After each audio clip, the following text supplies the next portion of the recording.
Iremos falar sobre a vitória. A vitória. Aleluia. A vitória. Vitória, não é, irmãos? É o momento em que o combate termina e nós o ganhamos. Aleluia. Capítulo 21 do Apocalipse. Todos acharam? Amém. Apocalipse 21 diz: E vi um novo céu e uma nova terra, porque já o primeiro céu e a primeira terra passaram, e o mar já não existe. E eu, João, vi a santa cidade, a nova Jerusalém, que de Deus descia do céu, adereçada como uma esposa, ataviada para o seu marido. E ouvi uma grande voz do céu que dizia: Eis aqui o tabernáculo de Deus com os homens, pois com eles habitará, e eles serão o seu povo, e o mesmo Deus estará com eles, e será o seu Deus. Deus limpará de seus olhos toda lágrima, e não haverá mais morte, nem pranto, nem clamor, nem dor. Aleluia. Porque já as primeiras coisas são passadas. Glória a Deus. E o que estava sentado sobre o trono disse: Eis que faço nova todas as coisas. E disse-me: Escreve, porque estas palavras são verdadeiras e fiéis. Aleluia. Glória. E disse-me mais: Está cumprido. Eu sou o Alfa e o Ômega, o princípio e o fim. Aleluia. A quem quer que tiver sede, de graça lhe darei da fonte da água da vida. Quem vencer, herdará todas as coisas, e eu serei seu Deus, e ele será meu filho. Mas quanto aos tímidos, e aos incrédulos, e aos abomináveis, e aos homicidas, e aos fornicários, e aos feiticeiros, e aos idólatras, e a todos os mentirosos, a sua parte será no lago que arde com fogo e enxofre, o que é a segunda morte. Amém. Pode sentar.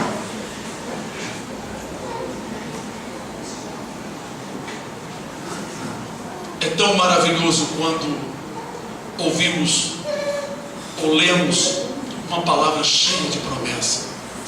Cheia de promessa. É maravilhoso quando nós, irmãos, descansamos nessas palavras. Mas às vezes nós pensamos que temos a vitória em nossas mãos, mas ainda há uma jornada. O combate, a guerra não acabou. Aos olhos de Deus já foi vencido o adversário, mas nós ainda não o vencemos totalmente. Aqui diz assim: aquele que vencer, quem vencer, herdará todas as coisas. Aquele que vencer, será que já vencemos? Já vi muitos crentes dizer que o diabo está debaixo dos seus pés e está amarrado. Nós temos uma lista de combates a vencer. Alguns já venceram, mas outros ainda não venceram. Tímidos não entrarão no reino dos céus.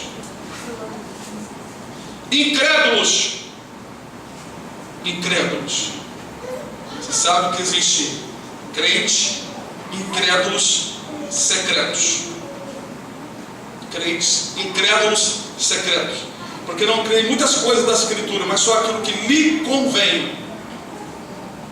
Incrédulos, abomináveis. Existem pessoas que se tornam abomináveis aos olhos de Deus. A Bíblia cita aqui uma bem clara lá em Lucas, quando Jesus disse: aquele que entre vós for elevado diante de Deus é abominação.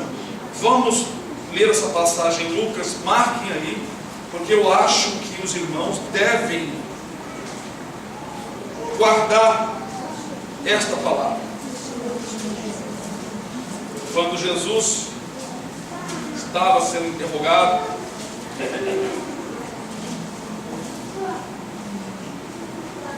Lucas 16,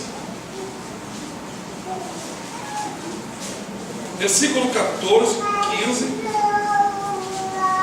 aonde nós devemos ler esta palavra. Posso ler? E os fariseus, que eram avarentos, ouviam todas estas coisas e zombavam de Jesus.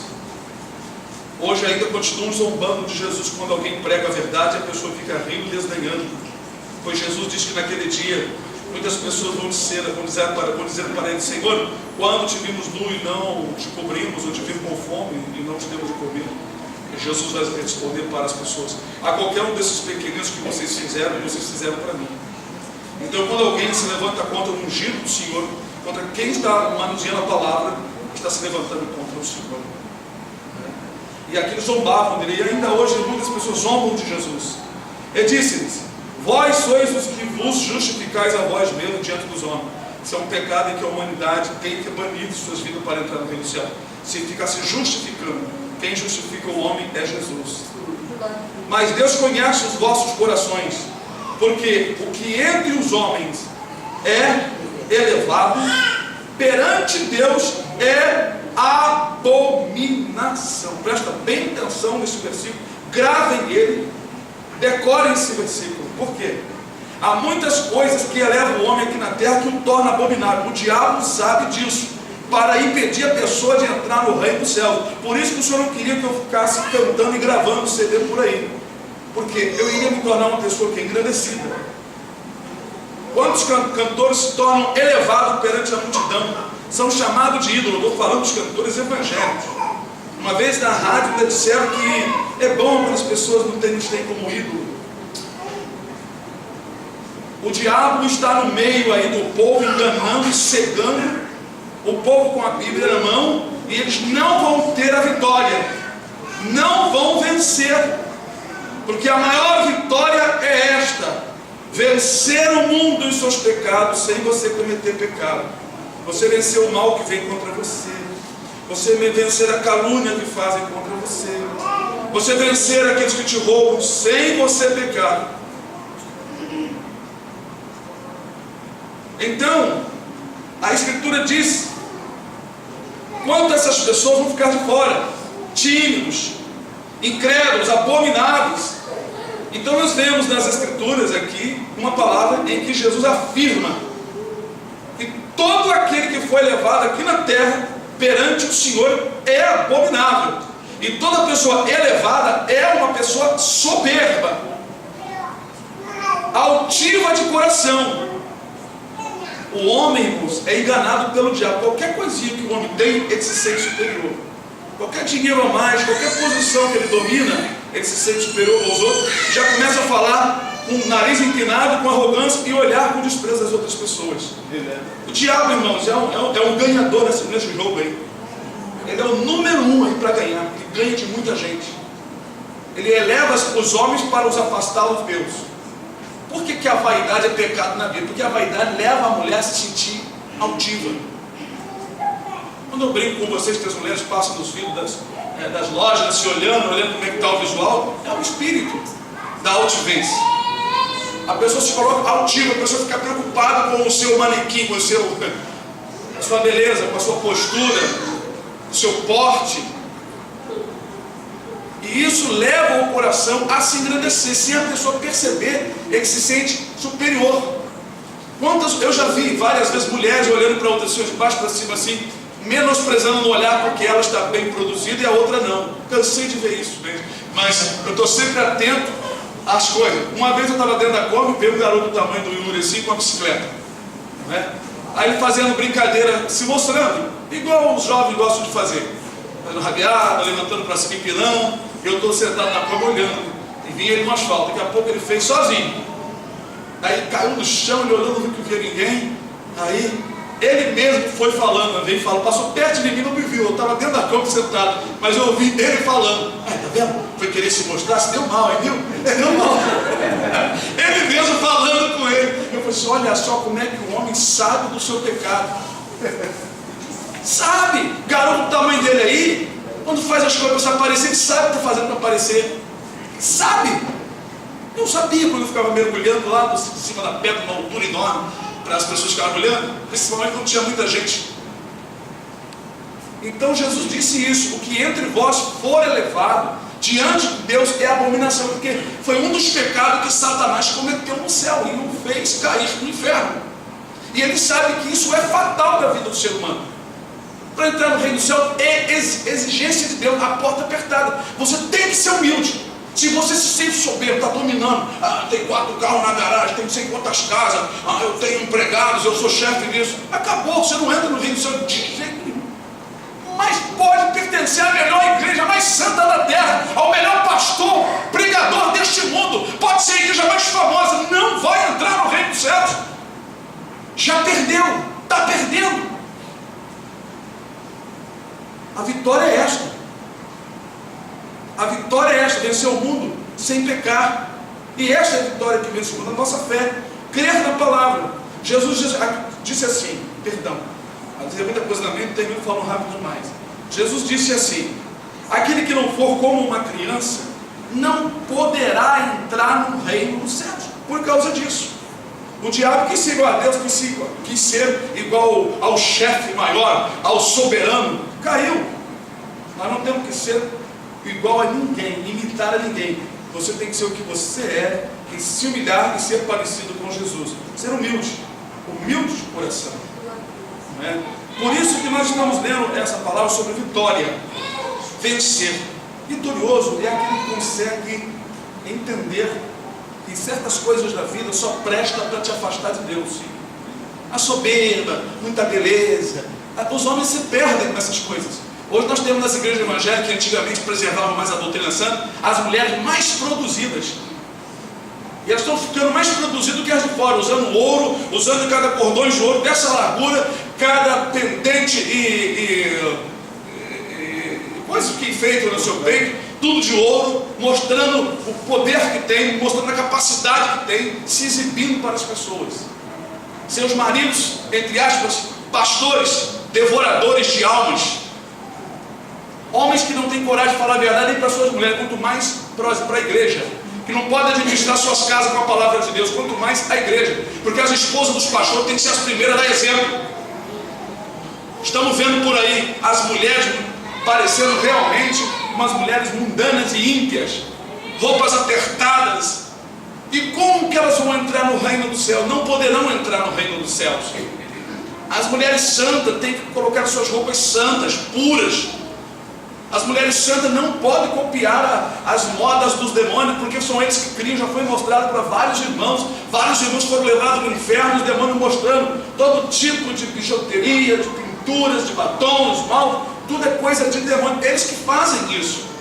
É claro que as pessoas de fora, quando vêm para o Evangelho, nós ensinamos com jeitinho, com carinho, para que a pessoa não se sinta ofendida, porque ela não sabia, ela não sabe, mas nós pregamos a verdade para que as pessoas sejam despertadas. Tudo que eleva o coração do homem é soberba, é altivez. E a altivez torna-se uma coisa abominável aos olhos do Senhor. De maneira que Satanás tem tido um triunfo contra o povo do Senhor, né? Por isso que nós estamos lendo isso aqui. Quem vencer? Então vejam ainda mais algumas coisas. Aos homicidas e aos fornicários. Irmãos, a fornicação Tem muita gente que pensa que fornicação é uma pessoa que vive com a outra há muitos anos, somente não tem um documento de cartório, porque, não é casado. Aos olhos de Deus é casado sim. Se o homem honra a sua esposa e a esposa honra o seu esposo, eles são casados aos olhos de Deus. Se gerar uma família, existe um lar, existe criança, existe ali um compromisso de homem, existe um compromisso ali de mulher, de esposa, ali existe uma família. Agora, fornicação são jovens que ficam se namorando, se relacionando e não tem compromisso um com o outro. Ou homens que ficam tomando mulheres por aí e tem esses namoros íntimos. Isso é pecado, então, Senhor. Isso é fornicação. E esses fornicários não entrarão no reino dos céus. Porque segundo as Escrituras não existia na época o cartório. Então, por que hoje é pecado se antigamente não era pecado? Qual foi o cartório que registrou Maria e José? Qual foi o cartório que registrou Isaac e Rebeca? Rebeca foi trazida pelo Eliezer a pedido de Abraão. O Isaac então ouviu toda a história que aconteceu e tomou-a com a sua esposa e a introduziu na tenda de sua mãe, e ele foi por esposo e ela por esposa. E Deus o abençoou grandiosamente. Agora, fornicação é outra coisa, completamente diferente. As igrejas muitas vezes criam doutrinas fora das Escrituras e não tem coragem de falar segundo a palavra. Porque se uma pessoa vem para uma igreja, já tem filhos, já vivem juntos, e não tem um papel dado pelo governo, como eu posso dizer que estão vivendo em concubinato, amaziado, ou estão em fornicação? Esses que falam isso é que estão em pecados, é que vão acertar as contas com o Senhor e negam o batismo, um monte de coisa. No entanto, tem tanta gente casada no papel e não estão casados diante do Senhor, não se dão, não vivem bem, e estão em fornicação, estão em adultério, estão em pecado. Marido não ama a esposa, e esposa não ama o marido, e um monte de coisa errada dentro de casa. E às vezes tem um cartão de membro, faz parte de uma igreja, concede-se batismo a essas pessoas e elas não têm um bom testemunho. Por isso que Paulo diz que nós não precisamos de carta de referência de ninguém, porque a carta escrita pelo Deus de Deus é o testemunho de cada um, é a sua vivência, é obra, não é papel não é papel, não é obra pelo Espírito. Se uma pessoa é casada legitimamente aos olhos de Deus, tendo a sua esposa, o seu esposo e seus filhos diante do Senhor, eles são aceitos diante do Senhor. E outra coisa, Deus já batizou muita gente que não tinha papel de casamento, para poder romper esse tabu antibíblico das igrejas evangélicas. E tem um monte delas, estão cegas até hoje. Muitos pastores estão cegos, negando o batismo a pessoas que realmente estão casadas aos olhos de Deus, só porque não tem um documento. Quero ver debater comigo nas Escrituras, mostrar nas Escrituras essa exigência. Para uma regularização, tudo bem. Não estou dizendo que é pecado não, graças a Deus, irmãos, aqui tem esses documentos. Teve até irmão de na hora de casar que fez a questão de mostrar um documento para as pessoas não ficarem falando. Mas falou que está afeminado, tem papel. Hã? Pois é. Aí eu quero ver quando os afeminados aparecerem nas igrejas mostrando papel de casamento. Aí esse é onde vão ter que aceitar, né? A lei que convém aos evangélicos aceitam, né? Acho que não convém, e como é que fica? Então, irmãos, fornicário são pessoas que não vivem não têm compromisso de esposo ou de esposa e que mantêm um relacionamento, e chama-se fornicação. E o adultério é uma pessoa casada que deixa o esposo ou a esposa vai se deitar com outra pessoa, chama-se adultério. E os adúlteros também não entrarão no reino dos céus, segundo a palavra do Senhor. Então diz aqui a palavra do Senhor: homicidas, fornicários, feiticeiros. Feiticeiros não somente são os que estão praticando magia negra ou magia branca. Para mim tudo é feitiçaria. Aonde não tem Jesus é feitiçaria. Mas a pior feitiçaria não é esta. É aquela que está escrito lá em Samuel, que o porfiar e rebeldia e desobediência é com pecado de iniquidade e idolatria e feitiçaria. Porque há muitos feiticeiros dentro da casa de Deus. Podemos mostrar isso para vocês? Há muitos feiticeiros no meio do povo religioso. E às vezes acusam os que estão lá fora. Muitos feiticeiros que estão lá fora hão de se converter ao Senhor. Hão de se converter ao Senhor.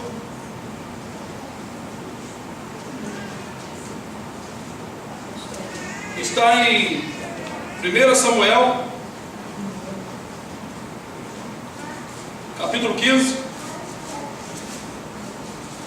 versículo 22 em diante, que diz: porém Samuel disse: tem porventura o Senhor tanto prazer em holocausto e sacrifício como em que se obedeça a palavra do Senhor? Bem, será que Deus tem tanto prazer em holocausto e sacrifício igualmente que se obedeça a palavra? Este obedecer é melhor do que o sacrificar, e o atender melhor é do que a gordura de carneiro, veja. Porque a rebelião é como pecado de feitiçaria, e o porfiar é como iniquidade e idolatria. Eu citei o contrário, mas é mais ou menos isso, né? Porque iniquidade é pecado, né? O pecado de rebelião, rebelde é a pessoa que não quer fazer a vontade do Senhor. Rebelde é aquele que se rebela contra a palavra, não quer mais obedecer. Rebelde é aquele que conheceu a palavra e se afasta porque quer cometer outros pecados. Então é feiticeiro. O rebelde é feiticeiro.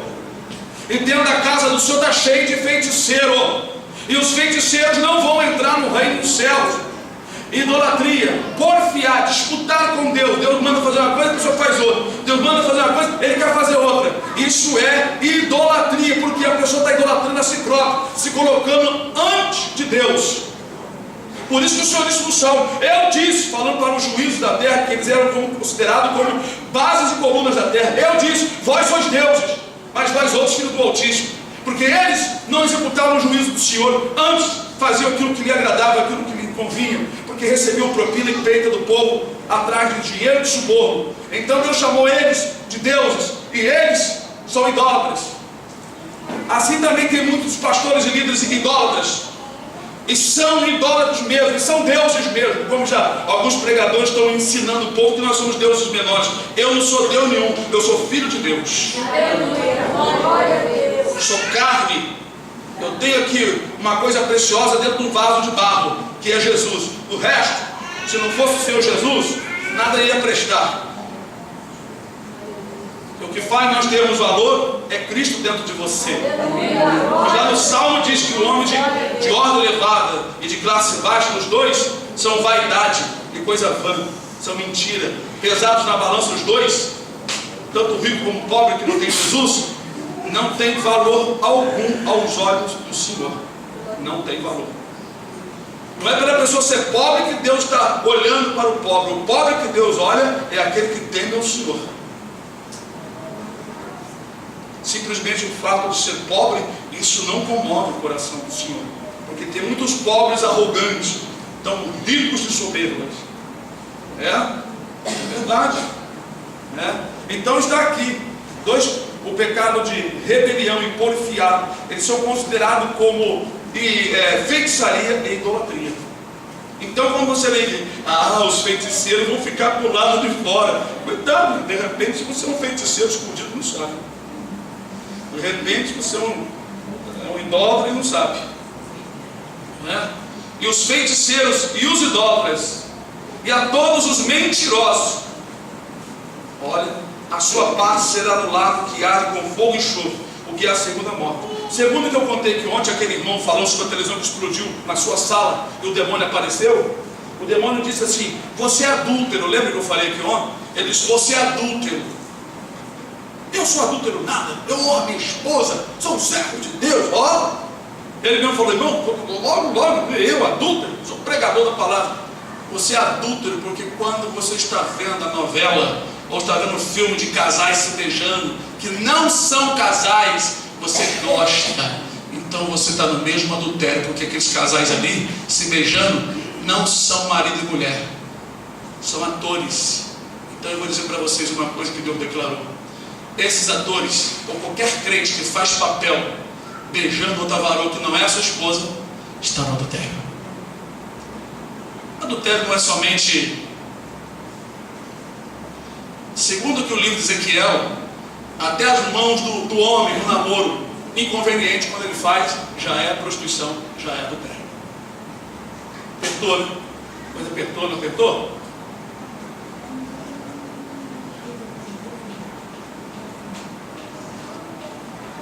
Beijos para os varões que não vão casar, já é adultério. Por isso que muitas igrejas no passado não permitiam os namorados nem dar a mão, só podia beijar depois do casamento, porque o beijo já é adultério, já é fornicação. Olha, se eu for falar sobre namoro aqui, eu vou botar vocês numa porta muito estreita. Pode olhar outra coisa que a gente falou? Olhar não, só em desejar. Olhar é uma coisa, você pode olhar e não desejar. Olhar é uma coisa, porque existe um olhar que você olha e você não quer olhar mais. Agora, por exemplo, você olha um acidente, você deseja que o acidente aconteça? Não.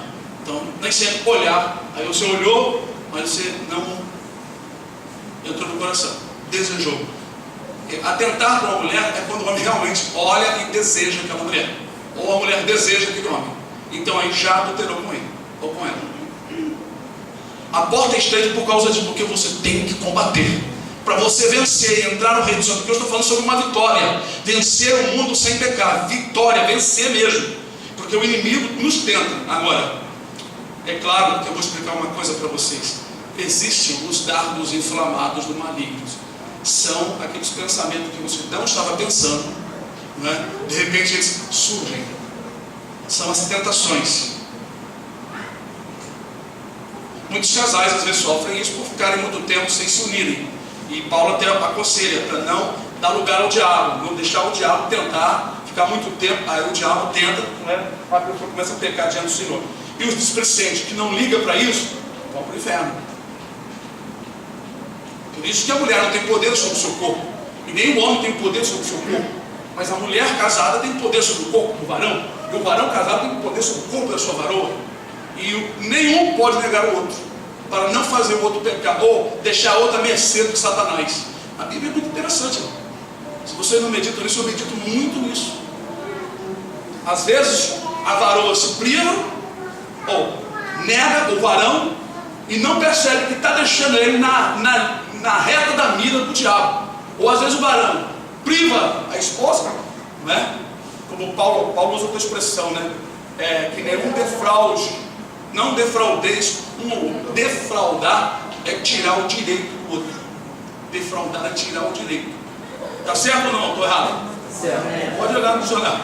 Defraudar é tirar o direito. Não defraudeis uns aos outros. Por quê? Você está permitindo o diabo encontrar uma vida de repente fraca, porque o diabo tenta na fraqueza dos homens e da mulher. A Bíblia é muito perfeita, irmão. Por isso, por que o caminho é apertado? Você tem que estudar para você saber todas essas coisas, para impedir que Satanás derrube seu não em você mesmo e assim por diante. Isso é muito interessante. As igrejas devem falar muito sobre isso, os pastores devem ensinar sobre essas coisas publicamente para os membros. Isso não é para falar em quatro paredes com vergonha, não. É para falar claramente, para que o povo do Senhor verdadeiramente possa vencer, porque esta é a vitória, a nossa fé. Os irmãos creem que realmente devem obedecer isso, irmãos? Amém. Então façam. Não é para mim, é para vós. Eu já estou salvo, eu creio em Jesus. Pela graça estou salvo. A graça me salvou. Te salvou? Tá. Mas o Evangelho é isso. A pregar o ano aceitável do Senhor, o dia dos juízos, a remissão dos pecados, consolar os tristes do coração. Isso é Evangelho. Pregar toda a palavra completa.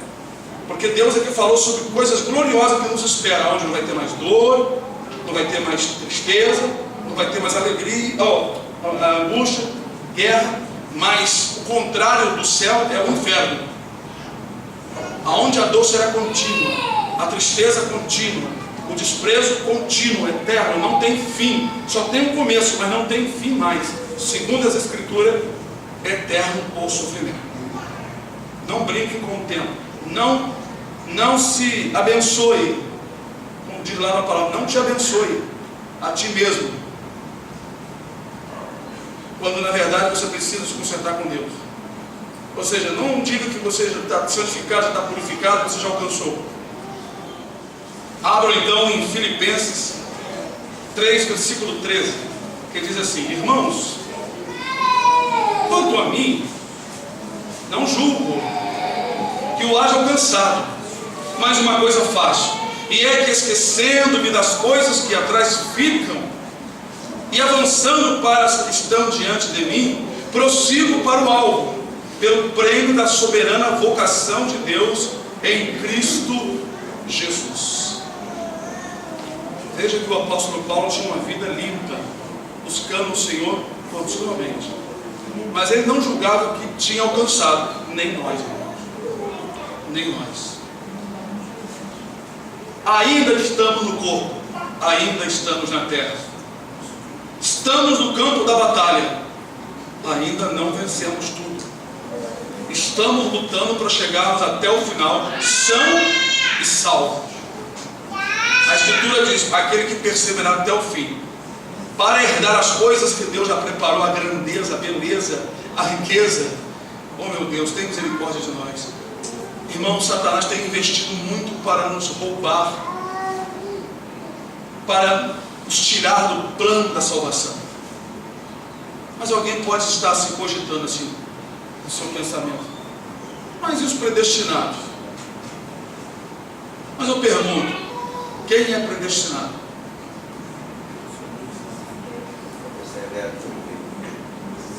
Márcio respondeu: como eu vou saber que eu sou predestinado para a vida eterna? Só tem um jeito: quando chegar no final, eu estar ali firme na presença do Senhor.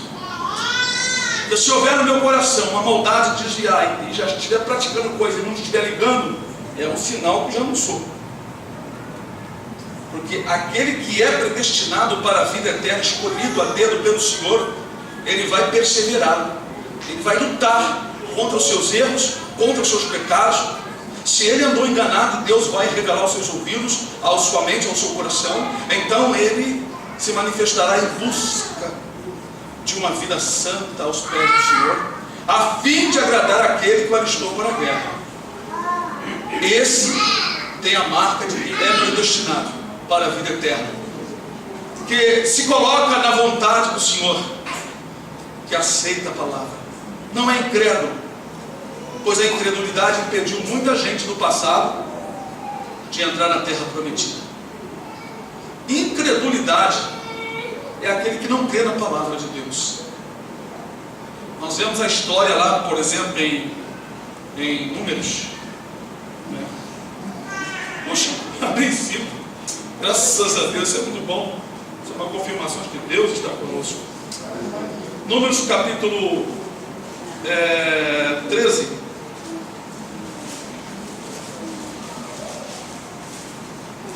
Versículo 25 em diante, onde tem uma palavra muito interessante para nós. Uma história já conhecida sobre os espias que foram enviados para olhar a terra de Canaã. Só 2 deram bom testemunho da terra, o resto deram mau testemunho e causaram a incredulidade do povo de Israel, o que resultou numa sentença sem volta.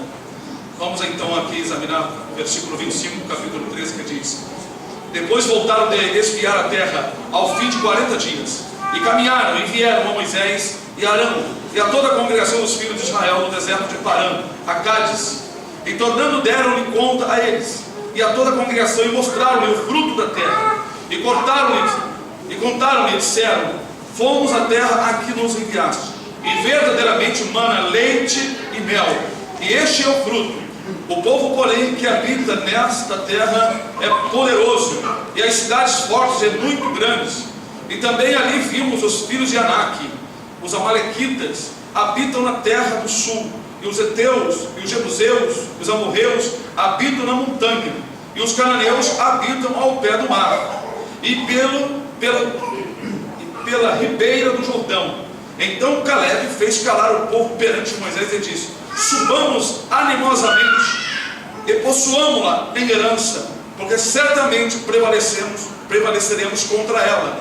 Porém os homens que com ele subiram disseram: não poderemos subir contra aquele povo, porque é mais forte que nós. E infamaram a terra que tinham espiado perante os filhos de Israel, dizendo: a terra pelo meio da qual passamos a espiar é terra que consome os seus moradores, e todo o povo que vimos no meio dela são homens de grande estatura. Também vimos ali gigantes, filhos de Anak, descendentes dos gigantes, e éramos aos nossos olhos como gafanhotos, e assim também éramos aos seus olhos. Então levantou-se toda a congregação e alçaram a sua voz, e o povo chorou naquela mesma noite. E todos os filhos de Israel murmuraram contra Moisés e contra Arão, e toda a congregação lhe disse: ah, se morrêssemos na terra do Egito, ou ah, se morrêssemos neste deserto. E por que nos traz o Senhor a esta terra para cairmos a espada, e para que nossas mulheres e nossas crianças sejam por presa? Não nos seria melhor voltarmos ao Egito?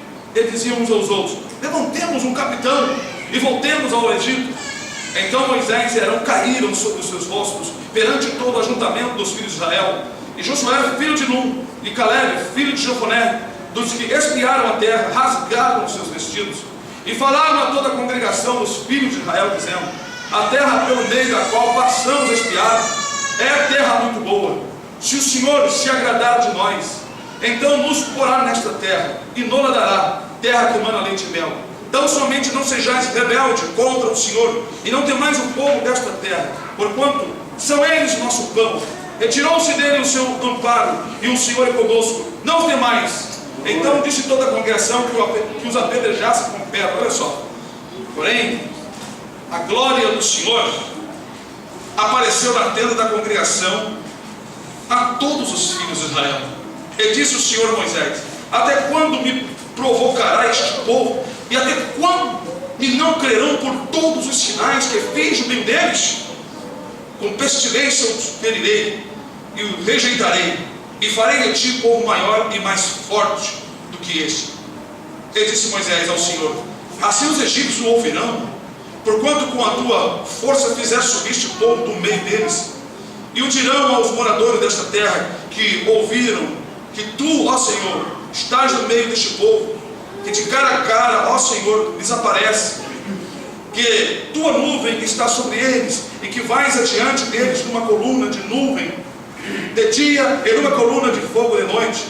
E se matares este povo como a um só homem, as gentes, pois, que ouviram a tua fama, falarão dizendo: porquanto o Senhor não podia pôr este povo na terra que lhes tinha jurado, por isso os matou no deserto. Agora, pois, rogo-te que a força do meu Senhor se engrandeça, como tens falado, dizendo: o Senhor é longânimo e grande em beneficência, que perdoa a iniquidade e a transgressão, que o culpado não tem por inocente, e visita a iniquidade dos pais sobre os filhos até a terceira e quarta geração.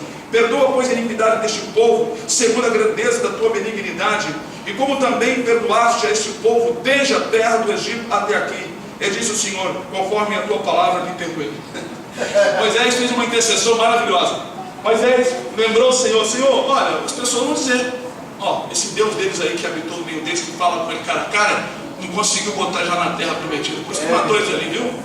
Então o Senhor considerou a palavra da oração de Moisés, mas Deus sentenciou o povo que eles iriam voltar, todos eles, e eles iriam morrer no deserto, conforme eles falaram. Somente os mais velhos, Josué e Caleb, que iriam entrar na terra prometida. E assim foi. Então nós vemos que a incredulidade impediu deles ter a vitória. Realmente tinha homens de alta estatura e gigantes. Tinha homens de 4, 5 metros, maior do que Golias. Já foi comprovado e já foi achado ossada de gente grande, enorme. Homens maiores do que esse templo aqui. Eles falaram que os moradores eram de alta estatura e vimos também gigantes. Então tinha gente de mais de 2 metros ali habitando, e tinha gigantes de mais de 3 metros, 4 metros de altura. Certamente eles viram de longe aqueles homens andando, né? Olharam, quer dizer, 10 homens infamaram a terra. O pecado daqueles homens, a incredulidade deles, porque eles esqueceram dos sinais que Deus tinha feito. É igual o que o Senhor está mostrando. Está vindo um aperto aí, antes do arrebatamento da igreja. Muita gente vai voltar para a terra do Egito, vão voltar atrás. Muitas pessoas vão se escandalizar e não vão suportar. Agora, nós precisamos crer que o Senhor é quem peleja por nós. Se nós olharmos para os gigantes, olharmos para os homens de alta estatura, e não considerarmos que a terra prometida, ela é eterna, nós vamos nos perder no meio do caminho, como aconteceu com esse povo. Eles não venceram, e a palavra é esta: quem vencer herdará todas as coisas. Quem vencer, a palavra diz, quem vencer, não basta somente acreditar. Quando Paulo disse para o carcereiro ali, foi uma palavra de momento, mas o carcereiro tomou uma decisão, foi batizado e creu, e com certeza seguiu os caminhos do Senhor, porque ele viu o sinal de Deus ali, que veio um terremoto, abalou todos aqueles cárceres, abriram-se as celas, e os grilhões que prendiam Paulo e Silas foram todos desatados, foram quebrados, e ele quis até se suicidar. Mas Paulo disse: não faça isso, porque todos estamos aqui. Ele perguntou: o que devo fazer? Naquele momento do desespero, Paulo só disse isso: crê no Senhor Jesus e será salvo tu e tua casa. Mas a palavra crer é uma palavra de uma ordem espiritual, do império, do imperativo, do poder de Deus. Crer não é acreditar e ficar de braços cruzados, arreados, sem fazer nada. É você se movimentar. Como diz Tiago, né? Fé sem obra é morta. Então, a crença é quando você acredita no que está escrito e você segue. Porque a sua fé só tem valor quando você prova que a palavra é verdadeira. Como é que você prova? É você colocando em prática. Se você não acreditasse na palavra, ou se você não acredita, simplesmente você não anda segundo a palavra. Não, eu acredito, mas não sei, tem uma coisa que está me impedindo. O que impede é o próprio desejo do homem, é o pecado do homem. O diabo só impede o homem de obedecer quando o homem não quer obedecer. O diabo só impede as pessoas de obedecer a palavra do Senhor quando a pessoa realmente demonstra que não está afim de outras coisas. Então a pessoa quer saborear mais outras coisas, não quer ter o sabor da palavra do Senhor. Mas esta é a palavra de hoje, irmão. Quem vencer? Se os irmãos olharem as cartas escritas às 7 igrejas da Ásia, no finalzinho, quase todas elas, eu acredito que todas elas, está escrito assim: aquele que vencer. Vamos dar uma olhadinha? Aquele que vencer. Então, irmãos, a vitória, você ainda não alcançou a vitória completa não, tá? Ainda tem uma jornada, tem um momento de nós sairmos da terra. Por exemplo, Apocalipse 3, 21. Apocalipse 3, 21. Ao que vencer, lhe considerei que se assente comigo no meu trono, assim como eu venci e me assentei com o meu Pai no seu trono. Capítulo 3, versículo 12. Ao que vencer, eu farei coluna no templo do meu Deus. Glória a Deus. E dele nunca sairá. E escreverei sobre ele o nome do meu Deus e o nome da cidade do meu Deus. Como é que pode? Tem gente que diz: Jesus é o mesmo Deus. Como é que pode? Jesus apareceu em glória aqui para João e estava falando que ele tinha um Deus, que é o Pai dele. E como pode as pessoas dizer que Jesus é o mesmo Deus? Será que eles não enxergam esses versículos não? Será que esses líderes não estão enxergando os versículos tão esclarecedores da Bíblia? Capítulo 3, versículo 5. O que vencer será vestido de vestes brancas, e de maneira nenhuma arriscarei o seu nome do livro da vida, e confessarei o seu nome diante de meu Pai e diante dos santos anjos. Aleluia. Capítulo 2, versículo 26. E ao que vencer e guardar até o fim as minhas obras, eu lhe darei poder sobre as nações. Glória a Deus, bendito seja o nome do Senhor, bendito seja o nome do Senhor nosso Deus. Glória a Deus, louvado seja o nome do Senhor. A palavra do Senhor, irmão, vem nos falando, não é? Sobre a vitória. Capítulo 2, versículo 17. Quem tem ouvidos, ouça o que o Espírito diz às igrejas. Ao que vencer, darei eu a comer do maná escondido, e dar-lhe-ei uma pedra branca, e na pedra um novo nome escrito, o qual ninguém conhece senão aquele que o recebe. Aleluia! Oh, glória a Deus, aleluia, bendito seja o nome do Senhor, louvado seja o nome do Senhor nosso Deus. Capítulo 2, versículo 11. Quem tem ouvidos, ouça o que o Espírito diz às igrejas. O que vencer não receberá o dano da segunda morte. Glória a Deus, aleluia. Capítulo 2, versículo 7. Quem tem ouvidos, ouça o que o Espírito diz às igrejas. Ao que vencer, dar-lhe-ei a comer da árvore da vida, que está está no meio do paraíso de Deus. Então, amados, tem um combate pela frente. Se os irmãos já alcançaram alguns anos de vitória, ainda tem, irmãos, vitória a ser conquistada. Algo que vencer e perseverar. Não pense que nós estamos aqui na igreja, já estamos salvos. De certa forma estamos salvos porque se permanecermos no Senhor.